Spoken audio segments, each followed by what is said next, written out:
जय माता दी। मैं हूँ किरण पांडे। आज मैं सुनाऊंगी आप लोगों को देवी माता का गीत।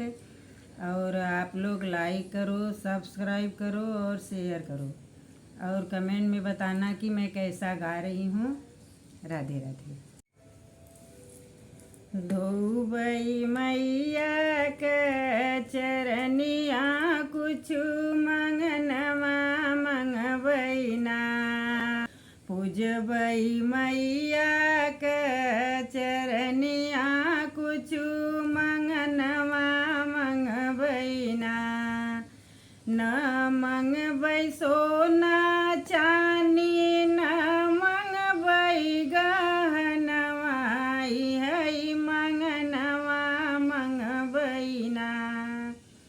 अमर कैद हमर सेनुरवा, है मंगनवा मंगबैना।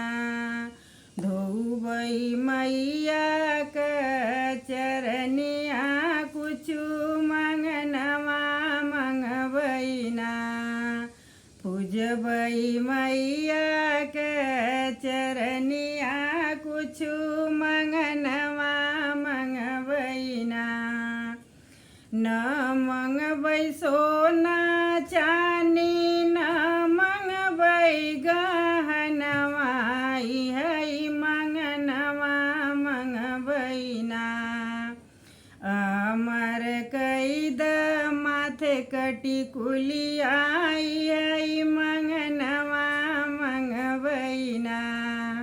पूजबै मैया के चरनिया, है मंगनवा मंगबैना।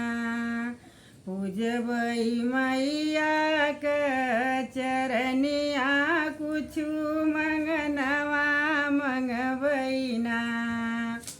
न मंगबै सोना चानी, न मंगबै गहनवा, है मंगनवा मंगबैना। कैद अमर कैद हमर मंगलसूत्रवा, है मंगनवा मंगबैना।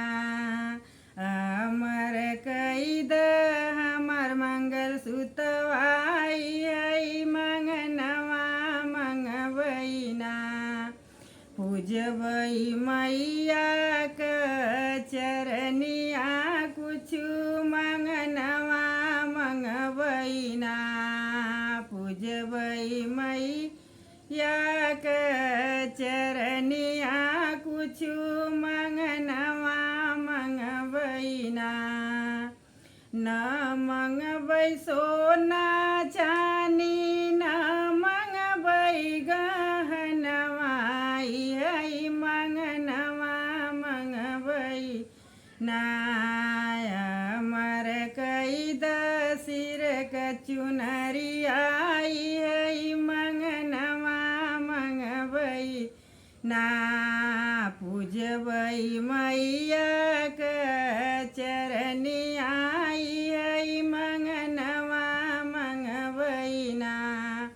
पूजबै मैया के चरनिया कुछु मंगनवा मंगबैना।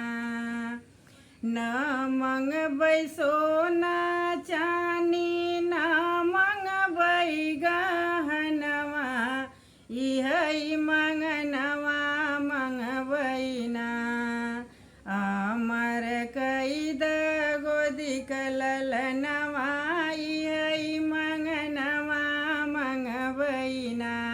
न मंगबै सोना चानी, न मंगबै गहनवा, है मंगनवा मंगबैना। अमर कैद हमर बिरनवा, है मंगनवा मंगबैना। अमर कैद हमर बिरनवा, है मंगनवा मंगबैना। पूजबै मैया के चरनिया, है मंगनवा मंगबैना। धोब पूजबई मैया का चरनी आई है मंगनवा मंगवैना पूजबई मैया का चरनी आई है